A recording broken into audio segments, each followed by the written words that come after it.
Dėmesio, dėmesio, Lietuva. Visus kviečiame prie televizorių ekranų. Nes jungiame tiesioginę vaizdo įrašų transliaciją iš nacionalinio Marijampolės kosmodromo. Iš kur netrukus bus pirmą kartą istorijoje paleistas pirmasis lietuviškas tarpgalaktinis erdvėlaivis Pegija. Minėtas erdvėlaivis kosminiai erdvėjai turės įvykdyti Mission Impossible. Išleisti 3 žodžių kombinaciją į kosmosą. Tuo pačiu stengiantis neišleisti pro kelnių klešnės į kosminę erdvę skystos konsistencijos satelitų.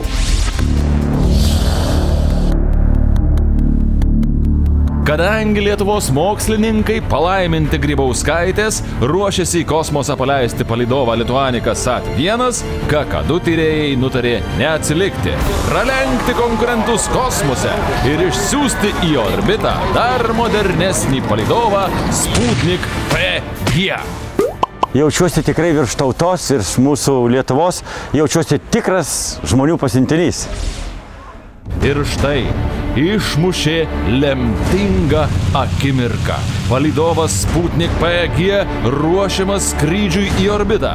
Prie užpakalinės agregato dalies primontuojamas specialus raudonas saugumo zondas.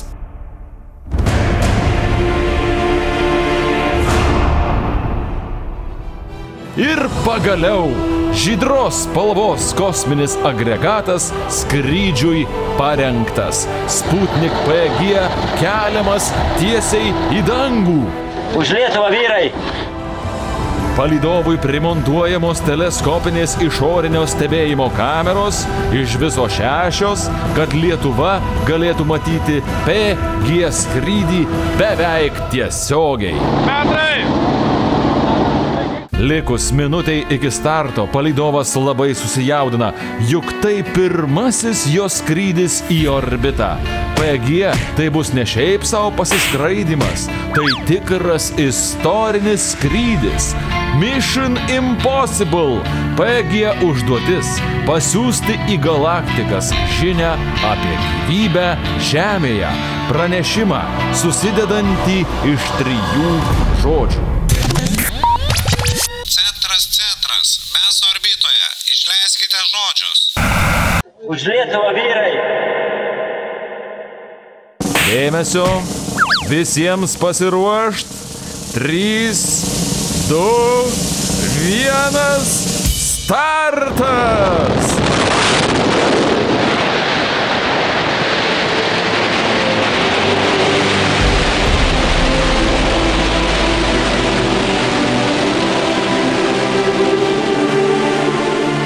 Tadam! Palydovas Sputnik PG kosmose. Gilioj dangaus žydryniai.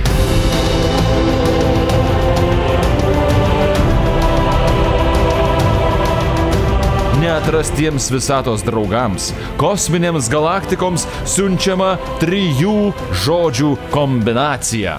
Už Lietuvą, vyrai!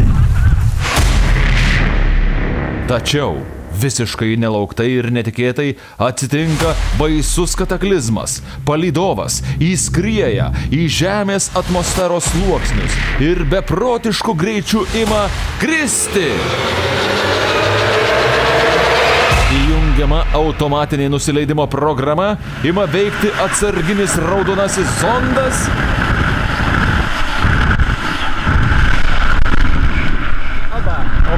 Palydovas PG ramiai sklendžia neaprėpiamose kosmoso platybėse. O Lietuva mažytė, kaip gražus tolimas žiedelis. Atrodo, kaip su lėktuvu skrendam. Baimės jausmo jokio, nieko nebijau, nei kagabistų, nei policininkų, nei bedrastų. Paliau po palydovo važiuoklę Žemė. Žodžiai į kosmosą paleisti. Missionas Impossible'as įvykdytas. Tegyvuoja galaktikų draugystė. Tiesioginę transliaciją iš Lietuvos kosmoso erdvių baigiame. Už Lietuvą, už kosmosą, vyrai!